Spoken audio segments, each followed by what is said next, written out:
안녕하세요. 저는 경기도 성남에서 식당을 운영하고 있는 45살 두 아이의 아빠이자 남편입니다.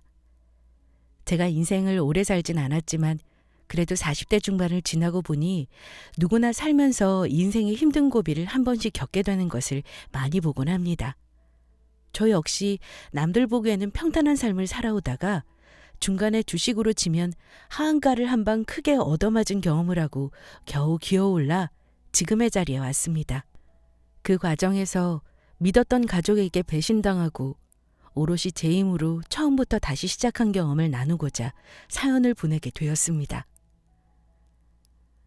저에 대해 잠깐 말씀을 드리면 술은 잘 못 마시며 담배도 안 하고 좀 내성적인 스타일에 가족과 시간을 많이 보내려는 마인드를 갖고 있습니다. 직장 다닐 때는 흔한 회식 한번 참석 안 하고 직장이랑 집만 왔다 갔다 했습니다. 저희 집사람은 솔직한 성격에 늘 자신감이 있고 거짓말 잘 못하고 마음에 있는 말 바로 하는 성격입니다. 와이프랑 결혼한 지 14년이 되었지만 아직도 제 눈에 와이프는 이쁩니다. 똑똑하고 아이들 잘 키우고 우리 아이들은 첫째가 올해 초등학교 6학년이고 둘째가 내년에 입학을 앞두고 있습니다. 결혼 후 살면서 여러 문제가 있었지만 어떻게든 서로 보듬으며 살아가고 있다고 생각했습니다. 근데 문제는 처가입니다. 특히 장모님이 한성격하시는 분이십니다. 양가 상견례 때도 저희 부모님에게 반말 존댓말 섞어가며 말씀도 하시고 고생해서 애지중지 키운 딸 나이 많은 남자한테 시집 보낸다고 아깝다고 생색 아닌 생색도 내셨고요.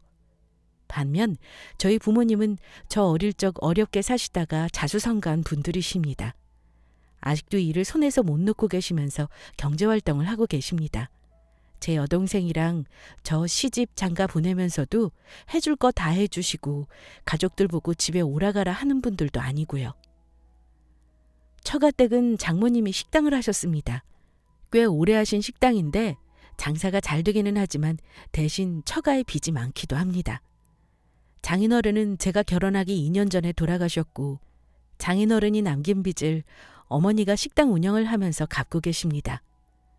다행히 매출이 많이 나오는 식당이라 저희한테 경제적으로 부담은 주고 있지 않습니다. 아내는 일남 일녀 중 막내, 즉 위로 결혼한 오빠가 하나 있고 오빠는 중학생 아들 하나, 딸 하나를 키우고 있습니다. 그런데 처가 식구들 중 아내의 오빠, 그러니까 처가 형님이 저와는 좀 잘 안 맞습니다. 아내는 저와 결혼하기 전 조카들에게 어린이날, 생일, 명절 등등 기념일만 되면 장난감이며 옷이며 이것저것 선물도 잘하는 착한 고모였다고 합니다. 그런데 오빠나 그 오빠의 아내, 즉 처남댁은 그런 것을 모두 당연하다고 생각하고 받아왔나 봅니다. 저는 결혼할 때 부모님의 도움을 좀 받긴 했지만 제 이름으로 된 조그마한 아파트를 하나 장만해서 결혼했습니다. 그 당시 아내의 오빠네는 전세였습니다. 우리가 형편이 좀 나으니까 자기 아이들에게 예전처럼 선물도 잘 사주고 용돈도 더 잘 주길 바랬나 봅니다. 그런데 저희가 첫 아이를 낳았을 때도 용돈은커녕 아이 용품 하나 받은 기억이 없습니다. 100번 양보해서 그건 그렇다 쳐도 한 가지 제가 아직도 기억하고 있는 사건이 있습니다. 큰아이가 한 4, 5살쯤 되었을 때의 일인 것 같네요. 크리스마스 당일 25일 날 아내가 오빠네 집에 놀러 가자기에 아이들을 데리고 갔습니다. 그리고 제가 잘 아는 맛집이 있다고 나가서 점심이나 같이 먹자고 권했습니다. 저희가 손님이긴 하지만 그래도 제가 먼저 식사하러 가자고 했고 가격도 그리 비싸지 않아 제가 계산을 했습니다. 그러자 처가 형님이 저에게 말했습니다. 계산했어? 에이, 이건 우리가 계산하고 이따 마트 가서 애들 선물이나 하나씩 사달라 할까 했는데 계산했네. 이러는 겁니다. 밥 사기 전부터 미리 머릿속으로 계산을 때리고 있었다는 것에 좀 뜨악했습니다. 그래도 크리스마스이고 조카들 선물은 사줘야겠다는 생각에 제가 아닙니다 형님. 애들 선물 하나씩 사줄 테니 가서 골라보라고 하죠 뭐. 고모부가 이 정도도 못 해주겠습니까? 제 말을 듣고 근처 마트로 갔는데 말이 애들 선물 하나씩이지 아이들 장난감이 얼마나 비싼 줄 아시나요? 저 같으면 적당한 걸로 아이들에게 고르게 할 텐데 형님은 비싼 레고 중에서도 10만 원 돈이나 하는 걸 2개나 고르더군요. 그러면서 제 아이에게는 장난감 하나 사주지 않았습니다. 솔직히 기분 나빴지만 아내를 봐서 참았습니다. 집은 있다지만 우리 부부도 그 당시에 그렇게 형편이 좋은 것도 아니었습니다. 맞벌이를 한다지만 집 대출금 갚느라 그냥저냥 밥이나 먹고 사는 정도였죠. 그런 사정 뻔히 알면서 매번 우리한테 받기만 바라시는 게 아무리 그렇게 생각하지 않으려 해도 얄미운 건 어쩔 수가 없더라고요. 그 후에도 처가 형님 내에서는 자기 아들이 입다가 작아서 못 입는 옷이며 실증나서 갖고 놀지 않은 장난감을 선심 쓰듯 잔뜩 주었습니다. 그러다가 작년 어린이날에도 저와 아내는 처가 식구들과 모여서 점심을 먹고 또 사흘 뒤가 어버이날이라 장모님 용돈도 드리고 아내가 처가 형님네 아이들에게 5만 원씩을 쥐어주었습니다. 그런데 처가 형님네 식구들은 어디서 듣보잡 손바닥만한 자동차를 우리 아들 선물이라고 하나 내놓았습니다. 솔직히 좀 어이가 없었습니다. 항상 저희가 베푸는 거에 비해 우리 쪽에는 인색한 분이셨습니다. 물론 똑같이 받고자 선물을 하거나 용돈을 주는 건 아닙니다만 저는 가족 간에도 가는 게 있으면 오는 게 있어야 하고 서로 잘해야 한다고 생각하는 사람이라 그런 점들이 이해가 가지 않았습니다. 게다가 명절 때도 장모님은 똑같은 손주인데도 저희 애들보다는 형님네 애들을 항상 더 많이 챙기셨습니다.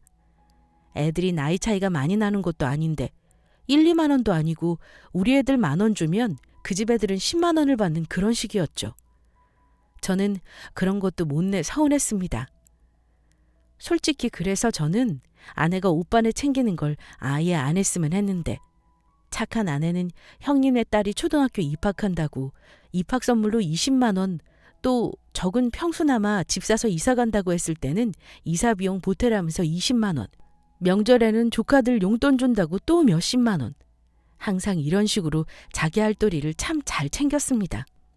한데 정작 저희 아이들에게는 자기네 아이들이 입다 작아져서 못 입는 옷 아니면 실증나서 안 가지고 노는 장난감 이런 것만 돌아오니 나중에는 정말 아내에게까지 조금 화가 났습니다. 그래서 제가 참다 결혼 몇 년 만에 한마디를 했습니다. 당신 오빠가 어렵게 사니 애틋해서 보태주고 싶은 건 알겠는데 매번 이렇게 하는 건 아닌 것 같아. 똑같이 못 받아서 그렇다는 게 아니라 우리도 그냥 형편껏 하자는 거야. 당신은 조카들 예쁘다고 옷이며 장난감이며 주야장천 맨날 사서 갖다 바치는데 형님네는 어떻게 사람들이 우리 아들 새 옷 한 번, 새 장난감 한 번 사주실 줄 모르냐고. 저도 말이 나온 김에 좀 따졌습니다. 그러자 아내가 표정이 어두워지면서 이러는 겁니다. 여보, 당신도 그러는데 나라고 안 서운하겠어? 실은 우리 결혼할 때 새언니가 오빠한테 엄청 바가지 긁고 싸우고 그랬나 봐. 오빠네는 결혼할 때 엄마가 집 못 해줬거든. 근데 우리는 대출 꼈지만 집을 샀잖아. 오빠네는 전세 얻을 돈만 해주셨는데 그 뒤로 집값이 너무 올라서 집 사기가 힘들었나 봐. 그래서 나도 오빠네 가면 눈치도 많이 보고 그랬어. 내가 오빠네 잘 챙겨준 게 다 당신 체면 서게 하려고 그런 거야. 아내 말로는 처가 형님 전세 사는 처지라 처음부터 집 사서 결혼하는 저 때문에 처남댁한테도 많이 바가지 긁히고 또 본인 처가 가서도 눈치도 많이 봤다고 하더군요. 제가 몰랐던 얘기를 들으니 아내가 참 속 깊은 사람이구나 하고 생각이 들었고 저도 그냥 눈 감고 넘어가고 그 이후에는 가급적 신경 쓰지 않으려 했습니다. 장모님이 운영하시는 식당이 장사가 잘 되고 처갓집 사정이 좋아지면서부터는 장모님은 형님네 가족을 끔찍이 챙기셨습니다. 결혼할 때 집을 못 해줬지만 형님네 집 살 때 거의 대부분 집값도 보태주신 걸로 압니다. 장모님이 며느리한테 미안해서 그런 것도 있겠지만 형님이 사실 직장이 변변치가 못합니다. 제가 겪어보니 사람 자체가 성실하지가 않아서 어디 한 군데를 오래 다니질 못합니다. 그러다 보니 부부끼리 많이 싸우기도 하고 이혼 안에 만회한 적도 많아 장모님이 늘 전전긍긍 신경을 많이 쓰시는 것 같았죠. 말로는 사위도 아들이라고 하시지만 장모님은 제 아내보다는 항상 형님 쪽을 많이 챙기셨습니다. 그리고 때때로 나 죽으면 그래도 내 제사밥 챙길 사람은 아들밖에 없다는 말을 자주 하셨습니다. 어쩔 때는 아내도 장모님이나 형님한테 서운함을 느끼는지 엄마, 너무 그렇게 아들 하지 마. 요즘 아들이 뭐 옛날 같은 줄 알아? 잘하는 건 우리 남편이 오빠보다 훨씬 잘하는데 엄마는 왜 대놓고 우리 신랑보다 오빠만 챙겨? 나 솔직히 서운해. 이거사, 우리 집에서 걱정거리가 네 오빠인 거 알면서 그런 소리래? 오빠가 잘 돼야 집안이 평안한 거야. 너는 잘 살고 있는데 솔직히 내가 무슨 걱정을 하겠니? 엄마, 아무리 가족끼리라도 엄마도 나한테 잘해야 나도 잘할 마음 생기는 거야.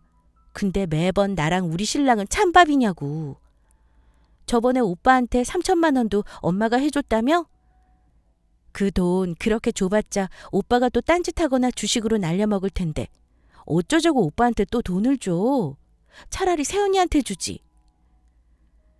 아내는 장모님이 아들만 유난히 챙기는 거에 가끔 볼멘소리를 하기도 했습니다. 매번 이런 일이 반복되다 보니 아내도 서서히 오빠와 친정집 챙기는 걸 예전처럼 하지 않고 서서히 선을 긋기 시작했습니다. 어쨌든 아내는 그랬더라도 저는 처가 형님 댁뿐만 아니라 장모님 생신 때마다 원하시는 명품 화장품에 명품 지갑에 처갓집 경조사 때마다 할 수 있는 한도 내에서는 제 나름대로 최선을 다했습니다. 제가 사랑하는 사람의 소중한 가족들이라는 생각에 제 나름대로 최선을 다했다 자부합니다. 그러다 5년 전 제가 직장 문제 때문에 지방에 내려가게 되었습니다. 애들도 당시 다니던 유치원도 있고 아는 사람 아무도 없는 타지로 가는 것에 처가 부담을 느끼기도 해서 저 혼자 가게 되었습니다. 평일에 지방에 있다가 주말에 올라오는 생활을 계속하였는데 반년 정도 지나니 처가 너무 힘들어했습니다. 독박 육아로 혼자 애들을 키우는 게 너무 힘들다며 매번 힘들어했고 짜증도 많이 냈습니다. 그런데 그때쯤에 장모님이 저에게 한 가지 제안을 하셨습니다. 이서방, 자네 이렇게 주말부부하면서 우리 딸 힘들게 하지 말고 내가 아는 식당 일 배워보는 게 어떻겠나. 식당 장사도 잘 되고 어차피 나도 자식한테 물려줘야 하는데 자네가 해주면 얼마나 좋아. 내가 자네 아니면 물려줄 사람도 없지 않나. 아들놈 하나 있어도 이 힘든 일을 한다고 할 위인이 못된 거 알지 않나? 월급도 지금 다니는 직장보다는 훨씬 나을 걸세. 힘들게 왔다 갔다 하는 것보다 애들도 가까이서 키우고 가족끼리 같이 붙어 사는 게 좋지 않겠냐 이 말이야. 장모님, 그래도 지금 다니는 직장 오래 다녀서 진급도 했고 힘들어도 조금만 참으면 본사로 곧 올라갈 것 같은데요. 그래도 첫 직장인데 관두기가 쉽지는 않네요. 일단 와이프와 좀 상의를 해보겠습니다. 저는 처음에는 일단 장모님 제안을 거절했습니다. 일단 제가 다니는 회사도 말하면 다들 알만한 중견 기업이었고 한창 일을 많이 하고 진급도 꿈꿀 때였기에 관둘 생각이 없었습니다. 그런데 그 생각이 아내와 얘기하면서 진지하게 생각해보는 쪽으로 바뀌기 시작했습니다. 여보, 당신 회사 지금 관두는 게 아까운 건 나도 이해해. 근데 엄마 식당 요즘 월 매출 몇 천씩 나온대. 나도 듣고 놀랐어. 당신이랑 나랑 좀 힘들어도 같이 배워서 우리가 물려받으면 어쨌든 그 식당 우리 거 되는 거잖아. 엄마도 그 자리에서 15년 넘게 하신 건데 우리한테 물려주면 얼마나 좋으시겠어? 식당 같은 걸 내가 해본 적도 없고 처음이라 많이 서투를 텐데 장모님 눈에 차겠어? 일단 급한 거 아니니 좀 더 생각해보자. 아내는 은근히 제가 직장을 관두고 엄마 일을 돕기를 바라는 듯 했습니다. 본인 역시 직장을 관두고 같이 식당 일을 배워볼 생각을 하더군요. 짧게 고생하겠지만 장기적으로 우리한테 좋은 일이라 생각했던 것 같습니다. 저 역시 시간을 두고 천천히 생각해보니 솔직히 장모님 말도 그 당시 제 상황에서는 합리적으로 들렸습니다. 왜냐하면 지방에 있는 직장 때문에 저도 힘들고 아내도 힘들기도 했고 장모님이 하시는 식당이 좀 유명세를 탔는지 한창 장사가 잘 돼서 종업원도 5명이 넘게 고용해서 운영 중이었거든요. 게다가 장모님 말씀만 들으면 나중에 식당을 저와 와이프에게 물려주신다는 거니 제 입장에서는 솔직히 솔깃할 수밖에 없었습니다. 어차피 지금 다니는 직장을 평생 다닐 수도 없고 언젠가는 퇴직을 해야 할 텐데 그때 가서 새로운 일을 찾는 것보다 지금 한 살이라도 젊을 때 일을 배우고 경험을 쌓은 후 운영을 하는 게 좋다고 판단했습니다. 그리고 저는 우리 가정을 책임져야 하는 가장이니만큼 장모님 식당에서 일하더라도 보수는 보장받아야 한다고 생각했기 때문에 장모님을 만나 여쭤봤습니다. 장모님, 식당 일 열심히 도와서 해보겠습니다. 회사 일 마무리하는 대로 한 달 정도 뒤부터 도와드릴 수 있을 것 같은데요. 장모님, 근데 제 월급 얼마 주실 수 있는지 여쭤봐도 될까요? 그래, 잘 생각했네. 자네 우리 딸한테 들으니까 월급을 300 정도 받았다고 들었는데 맞나? 우리 식당에 지금 300 받는 사람은 없어. 아무리 가족이라도 처음에는 허드렛 일부터 배워야 하는 게 순서잖나. 당분간은 세금 떼고 월 200으로 줄 테니 일해보게. 어떤가? 네? 200이요? 장모님, 아시다시피 저랑 아내랑 같이 벌어도 600이 안 됩니다. 그렇게 벌어도 그동안 집 대출금 갚느라 빠듯했고요. 근데 200이라뇨. 그럼 아내는 직장 관둘 수가 없어요. 저는 생각보다 적게 월급을 부르시는 장모님 때문에 너무 놀랐습니다. 당연히 회사에 다닐 때만큼의 월급은 보장해 주실 줄 알았는데 200이면 아내보다도 돈을 못 버는 거였습니다. 그런데 장모님은 이 사람아. 우리 딸이 직장을 관두고 둘 다 같이 식당에 매달리면 어떡하나.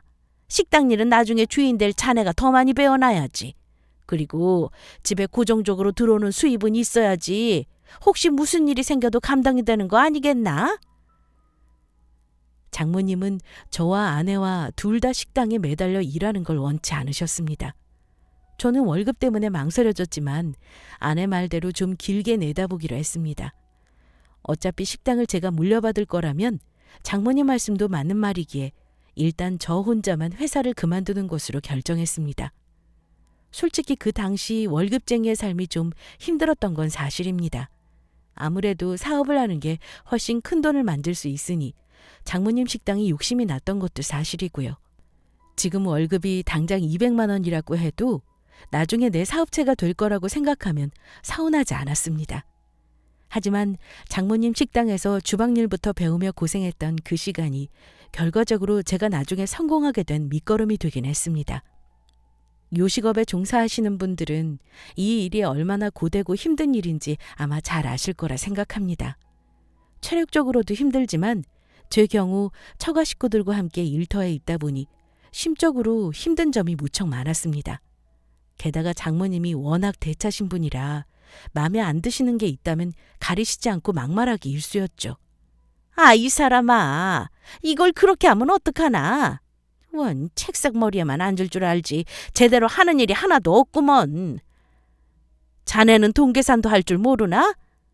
대학까지 나오면 뭐하노. 이런 세마나 못하는데. 저런 말들로 면박을 주시는 건 예산일도 아니었습니다. 아내가 속상할까 봐 사실대로 말한 적 없었지만 그보다 더한 언어폭력도 많이 당했습니다. 식당 매출 관리와 주방일까지 배우면서 정신이 없다 보니 가끔 내가 지금 여기서 뭘 하고 있나 하고 현실 자각 타임이 오기도 했죠. 처음 일 배울 때는 너무 힘들어서 그냥 포기할까도 생각했습니다. 그런데 그럴 때마다 제 아내가 저한테 많은 힘이 돼줬습니다. 여보, 많이 힘들지. 우리 조금만 참자. 엄마도 한 5년 정도 당신이랑 일하면서 노하우 다 알려주실 생각이더라고. 그럼 그때 나도 직장 그만두고 당신이랑 같이 식당 운영할 수 있어. 나랑 애들 있으니까 조금만 더 힘내. 그래, 여보. 아니, 사모님. 나 나중에 사장님 되면 당신 사모님이잖아. 그렇지? 열심히 해서 우리 돈 많이 벌자. 그때 되면 장모님도 좀 편해지시겠지. 아내는 아내대로 일하랴 애 키우랴 바쁘고 저는 저대로 장모님께 식당 운영 노하우를 전수받으면서 5년이라는 시간을 바쁘게 살았습니다. 시간이 지나니 처음처럼 힘들었던 일도 점점 손에부터 수월해졌고 식당에 절 보고 찾아오는 단골들도 생기게 되었습니다. 그리고 장모님도 칠순이 지나시면서 식당 일이 체력적으로 힘이 들어 하셨습니다. 그런데 전혀 예상치도 못한 변수가 생겨버렸습니다. 여느 날과 마찬가지로 식당에 일찍 나와 영업 준비를 하고 있는데 어머니와 형님이 같이 들어오시는 겁니다. 형님은 들어오시면서 저에게 반갑게 인사를 하시더군요. 근데 인사말 뒤에 형님이 하는 말을 듣고 제 귀를 의심했습니다. 왜제? 잘 있었나? 나 오늘부터 식당에서 같이 일할 거야. 많이 가르쳐줘. 네? 형님이요? 오늘부터 식당 일을 하신다니 그게 무슨 말씀이신지 저는 들은 게 없는데요. 다니던 회사는 어쩌시고요? 저는 황당해하며 물었고 옆에 있던 장모님은 아무 말씀 안 하시며 헛기침만 하시고는 주방으로 들어가시더군요. 나 회사 그만뒀어. 다닌 지 얼마 안 돼서 퇴직금도 얼마 되지도 않네. 애들 학원비 많이 드는데 쉬면 뭐 하겠어. 다른 직장 알아볼 때까지 엄마 식당에서 일하기로 했어. 아, 네. 어쨌든 형님, 열심히 좀 해주십시오. 다른 직장에 나가기 전까지 여기서 일하기로 했다는 형님 말에 저도 더 이상 말하지 않고 그 후 몇 달간 제가 그동안 배운 일을 가르쳐가며 함께 식당에서 일했습니다. 그런데 형님은 처음에는 열심히 하는 듯 했지만 한 달이 지난 후부터는 출근 시간도 안 지키고 일도 제대로 안 해서 제가 항상 뒤치다꺼리를 하곤 했습니다. 솔직히 형님이 도움이 되는 게 아니라 거추장스럽게 느껴졌습니다. 그런데 더 큰 문제는 따로 있었습니다. 처음에는 매상이 자꾸 비는 게 제가 계산을 잘못해서 그런 줄 알았는데 나중에 형님이 현금 매출에 손을 댄다는 사실을 알게 되었습니다. 한두 번은 모른 척하고 그냥 넘어갔습니다. 그런데 점점 대담해지는가 싶더니 하루에 10만 원 내외로 매상이 비던 것이 어쩔 때는 30, 어느 날은 50씩 비기도 했습니다. 매출 관리는 제가 하고 있었기에 더 이상 두고 볼 수만은 없었습니다. 장모님한테 말하면 일이 커질 것 같아 제 선에서 해결하려고 형님에게 솔직히 말했습니다. 형님, 제가 이런 말 하는 거 고깝게 듣지 마시고요. 저 다 알고 있어요. 이번에는 그냥 넘어가 드릴 테니 형님 그동안 가져가신 거 조용히 채워놔 주세요. 우리 가족이 하는 가게라도 이러시는 거 아닙니다. 저는 나름대로 예의 지키면서 단호하게 말씀드렸다고 생각했습니다. 그런데 제 말을 들은 형님이 처음에는 당황한 듯 하더니 돈을 채워 넣으라는 말에 펄펄 뛰며 화를 내더군요. 매제, 나 지금 식당 돈 훔쳐간 도둑놈으로 보는 거야? 내가 뭐가 아쉽다고 식당 돈을 가져가겠어. 돈이 비는 게 다른 종업원이 가져갈 수도 있는 건데 왜 대뜸 나부터 의심하고 그러나? 솔직히 이미 카운터에 있는 CCTV로 이미 확인까지 마친 상태였습니다. 그래서 말이 통하지 않으니 증거를 내밀며 얘기해야겠다는 생각에 제가 말을 하려는데 갑자기 장모님이 끼어드시더군요. 이제 그만두래. 지금 못하는 짓들이야? 자네 지금 뭐라 그랬나? 매상이 뭐 얼마나 빈다고. 그걸 왜 내 아들한테 뒤집어 씌우나? 뭐가 불만인지 모르겠지만 가족끼리 이러는 거 아니네. 오늘은 내가 그냥 넘어가겠지만 다음부터는 함부로 말하는 일 없도록 해. 장모님, 제가 괜히 이러는 거 아닙니다. 1, 2만 원 매상이 비는 거면 뭐 실수라고 생각하겠어요. 하루에 50만 원이 넘게 빌 때도 있는데 이게 단순히 착오겠습니까? 정 제 말 못 믿으시겠다면 여기 CCTV 같이 확인해 보시죠. 제 말에 형님이 당황하는 기색이 역력했는데 장모님은 그만하라는 소리를 꽥 하고 지르시더니 일이나 하라고 자리를 뜨시더군요. 그때 저는 장모님이 다 아시면서 제게 감추려고 하시는구나 하고 눈치를 챘고 더 이상은 추궁하지 않았습니다. 화가 났지만 계속 식당 일을 하진 않는다 했으니 조금만 참자고 다짐했는데 그 후 몇 달이 지나도록 형님이 회사를 다닐 생각을 안 하시는 겁니다. 저도 힘들어서 이걸 어떻게 말을 해야 하나 고민하고 있는데 주말에 갑자기 장모님이 전화가 왔습니다. 이서방, 급히 할 말이 있으니 둘이 같이 식당으로 좀 오게. 장모님은 급하게 할 말이 있다면서 저와 아내를 둘 다 식당으로 부르셨고 무슨 일인가 하고 우리 부부는 급히 장모님 식당으로 갔습니다. 그런데 식당에 도착해보니 처가 형님 내외가 이미 와서 앉아 있었습니다. 장모님이 가족들을 다 모아놓은 걸 보니 때가 왔구나라고 생각을 했습니다. 제가 식당 일을 한 지도 벌써 5년이 훌쩍 넘었으니 이제 저에게 운영을 맡기기 위해 전부 불러 모으셨구나 짐작만 하고 있었죠. 그런데 잠시 후 장모님이 꺼낸 말은 제 예상을 완전히 뒤엎는 것이었습니다. 오늘 이 식당 앞으로 운영을 어떻게 할 건지 다들 알아야 할 것 같아서 불렀다. 내가 이 식당 어떻게 하면 잘 물려줄 수 있을지 많이 고민을 했어. 우리 집에서 시작했던 사업이기도 하고 또 네 오빠가 마침 직장을 그만둔 상태라 몇 달간 일을 같이 해봤는데 맡길 수 있겠다는 믿음이 가서 내가 이 식당 소유권 네 오빠한테 넘겼다. 이 말을 듣고 갑자기 머릿속이 하얘졌는데 저보다 아내가 먼저 자리에서 일어나더니 장모님에게 언성을 높여 말했습니다. 엄마, 우리한테 상의도 없이 뭐가 어쨌다고? 오빠한테 이 식당을 줬다는 거야?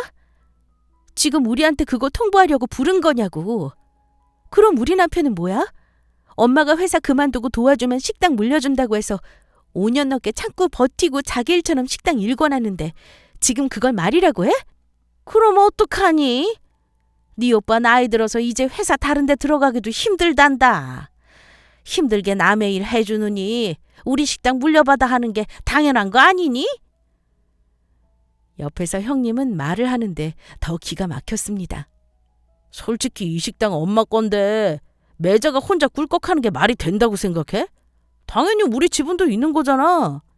엄마, 우리 남편 퇴직금 받은 것까지 이 식당 확장하는 데 보탠 거 잊었어? 그리고 월급을 많이 받아가면서 일한 것도 아니고 우리 남편 싼 값에 부려먹을 거 다 부려먹고 지금 이게 뭐 하자는 거야? 얘, 누가 이 서방을 쫓아낸다니? 월급도 지금보다 더 올려주고 지배인으로 일하게 할 거야. 이거 사. 걱정 말어. 오빠가 식당 하면 지금보다 더 잘 될 것 같아? 이만큼 키워놓은 게 다 누구 덕인 줄 모르고 숟가락을 얹겠다는 거야? 정신 차려. 오빠 같은 사람이 사업하면 1년도 못 가서 말아먹어. 내가 장담한다. 아내가 화나서 하는 말에 장모님은 지 오빠한테 못하는 소리가 없다며 저렇게 악담하는 동생이 어딨냐며 아내를 나무랐습니다. 월급을 더 주고 지배인으로 저를 쓰시겠다니. 이제는 돈 좀 더 주고 아예 더 부려먹겠다는 거였죠. 그동안 힘들었던 시간들이 파도처럼 스쳐 지나가면서 여기서 그만 포기해야겠다는 생각이 들었습니다. 월급을 몇 배로 줘도 이런 마인드의 처갓집 식구들과 함께 일할 수는 없을 것 같았죠. 아내는 분해서 씩씩거리다 못해 울음을 터뜨렸습니다. 나 오늘 이후로 엄마랑 오빠 안 보고 살 거야. 다시는 나한테 연락하지 마. 내가 남편 보기 정말 쪽팔리다. 엄마랑 오빠가 내 가족이라는 게 정말 쪽팔려 못 견디겠어. 그까지 식당 잘 해먹고 살아. 얼마나 잘 되나 두고 볼게. 가자 여보. 저 역시 울음을 참고 있었지만 할 말은 하고 가야 할 것 같았습니다. 저 그동안 힘들었지만 참고 일했던 거 단순히 장모님 가게 물려받을 생각으로만 그런 거 아닙니다. 우리 가족 모두 지금보다 더 잘 살고 싶어서 노력한 거고요. 그동안 제가 헛수고했다는 거 알았으니 저도 더 이상 아무 말 않겠습니다. 저한테 앞으로 연락하지 마십시오. 제 말에 장모님이 대답하시더군요. 자네 참 도둑놈 심보네 그래. 이제까지 월급 주면서 일 가르쳐준 건 생각 안 해? 아무렴 내가 식당 준다고 해도 아들이 있는데 혼자 다 물려받을 줄 알았나? 아무리 그래도 사위보다 아들이 먼저지. 진짜 다 자네한테 줄 알았어? 장모님 말을 듣고 헛웃음을 짓고 있는데 아내는 제 손을 잡고 나가자고 하더군요. 그 길로 저는 뒤도 돌아보지 않고 장모님 식당을 나왔습니다. 저는 앞으로 뭘 하고 살아야 할까 고민하면서 눈앞이 캄캄했는데 아내는 그런 저를 위로해주면서 말했습니다. 여보, 걱정할 거 없어. 우리가 당장 길거리 나앉게 생긴 것도 아니고 내가 지금 벌고 있잖아. 우리 집 담보대출 받아서 가게 차리자. 당신 보니까 엄마보다 더 잘할 수 있을 것 같아. 힘내 여보. 아내는 담보대출을 받아 가게를 하나 내자는 제안을 했습니다. 식당을 새로 내보는 걸 생각 안 해본 건 아니었지만 막상 아내 입에서 그런 말을 들으니 무척 힘이 되고 든든했습니다. 다른 곳에 취업할 수도 있지만 제가 그동안 장모님 식당에서 배운 노하우로 새로 사업체를 시작해보는 것도 나쁘지 않겠다 싶었죠. 그 후 몇 달간 창업을 준비하는 기간을 가지면서 저는 다시 공부를 시작했습니다. 운영 방법부터 메뉴까지 전부 머릿속에 지도처럼 그려놨고 완벽하게 정리했습니다. 그리고 아내는 집을 담보로 대출을 받아 아파트 상가에 월세를 하나 계약해줬습니다. 그 다음부터는 오픈 때까지 일이 일사천리로 진행되더군요. 아내는 직장을 6개월간 휴직까지 하고 발벗고 나서 저를 도와줬습니다. 프랜차이즈가 아니었기에 준비할 것이 몇 배로 많았지만 저는 잘 될 거라는 막연한 확신이 있었습니다. 메뉴를 공개하긴 좀 어렵지만 장모님 식당 주방에서 배운 노하우와 식당 운영에 대해 잘 아는 저는 순조롭게 식당을 오픈할 수 있었습니다. 새로 오픈한 식당은 새로 생긴 아파트 단지의 상가 건물이었는데 오픈 때부터 그야말로 대박이 터졌습니다. 저도 그 정도까지는 예상하지 못했는데 오픈빨이라 생각했던 매출이 날이 갈수록 줄지 않고 느는 겁니다. 회사에 다닌 경험이 있었던 저는 식당을 운영하더라도 마케팅과 홍보가 얼마나 중요한지 알고 있었습니다. 초반에 돈을 좀 들여 블로그 홍보와 마케팅에 투자를 한 것도 도움이 되었죠. 장사가 잘 되니 직원 넷을 써도 손님이 몰릴 때는 일손이 모자랐습니다. 저뿐 아니라 아내도 바쁘긴 마찬가지였죠. 일은 바쁘고 몸은 고됐지만 마음만은 즐거웠습니다. 오픈한 식당이 잘 되고 있는 건 운이 좋아서만은 아니었습니다. 뭐든 세상에 쉬운 일은 없습니다. 저는 새로 오픈한 식당이 내 인생의 마지막 기회라고 생각하고 사활을 걸고 준비한 거였으니까요. 그 후 식당은 점점 안정되어 가며 하루 매출이 몇 배씩 나오니 콧노래가 절로 나왔죠. 장모님 내서 나와 식당을 오픈한 지 1년이 될 무렵 저희는 집 담보대출도 절반 정도 상환하고 직원도 더 쓰면서 점차 여유도 찾게 되었습니다. 처가 때과는 다시는 연락하고 살지 않겠다는 생각은 시간이 흘러도 변함이 없었습니다. 그건 아내도 마찬가지였고요. 아내는 엄마가 죽어서 초상 치르는 일 아니면 들여다보지 않겠다고 누누이 말해왔었죠. 그런데 좋은 일에는 항상 막아 끼는 법인가 봅니다. 갑자기 연락도 없이 장모님이 저희 가게의 모습을 드러내셨습니다. 연락도 하지 않고 갑자기 찾아왔는데 장모님 표정이나 분위기가 뭔가 심상치가 않았습니다. 아내는 장모님을 보더니 엄마, 여긴 왜 왔어? 내가 돈 없다고 했지? 왜 여기까지 찾아와? 가게 말아먹은 건 오빠인데 왜 또 우리한테 찾아오냐고. 저는 아내가 말하지 않으면 처갓집 소식을 들을 길이 없었습니다. 그런데 아내가 장모님한테 하는 소리로 봐서는 처갓집에 그간의 소식을 듣고 산 모양이었습니다. 잘 되던 식당이 망했다니 저건 또 무슨 소리인지 어안이 벙벙했죠. 그런데 절 보고 장모님이 느닷없이 한다는 소리가 자네 이 식당 내 거 베껴서 한 거 아닌가? 그럼 내 거나 마찬가지지. 누가 허락도 없이 이렇게 식당 마음대로 오픈해서 우리 손님을 뺏어가? 아니 장모님, 그게 무슨 말씀이세요? 장모님 식당하고 우리 가게가 20km도 넘게 떨어져 있는데 그리고 장모님 메뉴가 무슨 고유권한이세요? 다른 가게는 이 메뉴 아예 하지도 못한답니까? 어쨌든 자네가 내 밑에서 배운 걸로 돈 벌어먹고 사는 거 아닌가? 내 지분을 줘야 마땅하지. 장모님, 무슨 사정인지 모르겠지만 억지 그만 부리고 나가주세요. 저희 영업방해 하지 마시고요. 정 그러시면 법대로 하십시오. 저는 이제 일일이 다 대응하기 귀찮습니다. 그럴 시간도 없고요. 억울한 거 있으면 소송하시라고요. 저도 가만히 안 있을 테니까. 장모님은 법대로 해서 자기 돈을 챙기겠다고 엄포를 놓더니 자리를 뜨셨고 저는 아내에게 그간의 일을 물었습니다. 얘기를 들어보니 장모님 식당에 사람 하나 잘못 들어와서 잘 되는 사업장을 정말 망쳐놓았더군요. 그게 누구겠습니까? 바로 아내 오빠였습니다. 제가 진작에 알아본 대로 처가 형님은 가게 운영을 하기에 그릇이 작은 사람이었습니다. 결국 1년을 못 버티고 손님을 다 떨어뜨려 버리고 가게를 말아먹은 것도 모자라 돈 벌겠다고 손댄 것이 주식이랑 도박이었던 것 같습니다. 장모님 돈까지 다 끌어다가 갖다 쓰고는 결국 다 털어먹은 거였죠. 상황이 그렇게 되니 집까지 담보를 잡혔는데 대출을 제대로 상환하겠습니까? 이래저래 손 벌릴 곳이 우리밖에 없어서 나타나신 거였습니다. 말 그대로 길거리에 나앉기 일보 직전의 상황인 듯 했습니다. 저는 일단 아내의 의중을 물었습니다. 여보, 당신 진짜 모른 척해도 괜찮아? 나는 당신이 하자는 대로 할 거야. 당신이 도와드리고 싶은 거면 당신 뜻대로 해도 돼. 아니, 이제 그만할래. 나 어렸을 때부터 오빠랑 차별 대우받고 컸고 돈 벌면서도 우리 집에 할 도리 다 했어. 근데 그런 나한테 뒤통수 친 게 엄마랑 오빠야. 난 그래도 가족이라고 생각했는데 이젠 그 생각 없어. 그러니까 당신도 신경 쓰지 마. 이제 오빠가 책임지고 알아서 하겠지.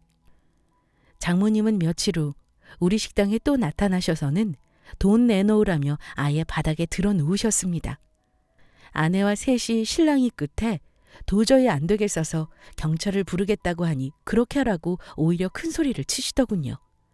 자기한테서 훔쳐간 비법으로 장사를 한다고 내 돈 내놓으라고 도둑놈이니 뭐니 온갖 욕을 하시는데 저도 인내심에 한계가 왔습니다. 그래서 악쓰는 장모님을 겨우 진정시켜 변호사 사무실에 찾아갔습니다. 우리 상황을 얘기하고 어머니의 요구사항을 말을 했죠. 장모님, 여기서 변호사 말 들어보시고 소송하실 거면 하세요. 저도 안 말리겠습니다. 하고 싶은 대로 하세요. 제가 변호사 앞에까지 직접 가서 소송하시라고 멍석을 깔아드리니 이번에는 정작 장모님이 한풀 꺾이셨습니다. 어떻게든 억지를 부려 돈을 받아내려 하는 걸 제가 왜 모르겠습니까? 이게 억지라는 건 장모님 본인이 더 잘하는 거니까요. 식당 상호가 같은 것도 아니고 메뉴가 똑같은 것도 아닌데 저한테 트집 잡을 게 어디 있겠어요? 저기, 이서방. 미우나 고우나 어쩌겠나. 우리 아이 안 보고 살 사이는 아니잖아. 그동안 같이 한 정이 있는데 나 몰라라 하지 말고 한번 도와줄 수 없어? 내가 식당 운영을 아들놈한테 맡긴 건 큰 실수라 생각하네. 자네 식당 내가 도와줄 테니 자네가 나한테 월급 주고 같이 하는 건 어떨까 싶네. 그리고 당분간 나는 자네 집에서 좀 같이 살아야 할 것 같네. 집이 곧 넘어가게 생겨서 그래. 갑자기 꼬리를 내리고 불쌍한 표정으로 말씀하시는 장모님 모습이 진심인 건지 연기인 건지 이제는 정말 모르겠더군요. 처갓집 사정은 안 됐지만 저는 더 이상 그 집과 엮이고 싶지 않았습니다. 그동안의 일도 골치 아픈데 이제 겨우 편해지는 상황을 다시 힘들게 만들고 싶지 않았죠. 장모님에게 안 될 말이라고 단호히 거절하니 아니나 다를까 조금 전 불쌍한 모습은 어디 가고 또다시 거친 욕설을 저와 아내에게 퍼붓더군요. 더 시간을 보내봤자 그나마 남아있는 정만 더 떨어질 뿐이었습니다. 아내에겐 미안하지만 처거와는 앞으로 어떤 왕래도 하고 싶지 않았습니다. 그 후 장모님은 형님과 같이 집에 찾아와 사정사정하셨습니다. 듣자 하니 돈도 돈이지만 장모님을 형님이 모시기 어려우니 우리가 모셨으면 하더군요. 하지만 아내는 다시는 보고 싶지 않다며 둘을 내쫓아 버렸습니다. 얼마 후 결국 장모님 집은 경매로 넘어가고 형님은 그나마 대출 낀 집을 팔아 빚을 갚고 월세를 전전하고 있다고 들었습니다. 저는 인과응보라는 말을 믿습니다. 뭐든 자기가 베푸는 대로 돌아오는 법이죠. 30대에 우리 부부 마음고생 몸고생 참 많이 했습니다. 저는 우리 가족이 이만큼 살게 된 건 마음을 착하게 쓴 우리 아내 덕이라고 생각합니다. 가족들에게도 인색하고 남의 돈 아까운 줄 모르는 처가 형님과 장모님을 닮지 않은 아내가 참 고맙게 느껴지네요. 아마 어릴 때 오빠와 차별받으며 결핍을 느끼고 자란 점이 아내가 올바르게 성장하게 된 원동력이 된 것 같기도 하고요. 사실 이렇게 사는 게 마음이 편한 건 아닙니다. 하지만 저는 아내가 원하는 대로 하려고 합니다. 오빠랑 장모한테 참 잘하는 사람이었는데 한번 돌아서니 사람이 참 무서울 정도네요. 시댁과 연 끊고 사시는 분 얘기는 많이 들어보셨죠? 저처럼 처가와 연을 끊고 지낼 수밖에 없는 사연도 있다는 걸 한번 들려드리고 싶었습니다. 저는 오늘도 사랑하는 아내와 가족들을 위해 열심히 노력하겠습니다. 사연 들어주셔서 감사합니다.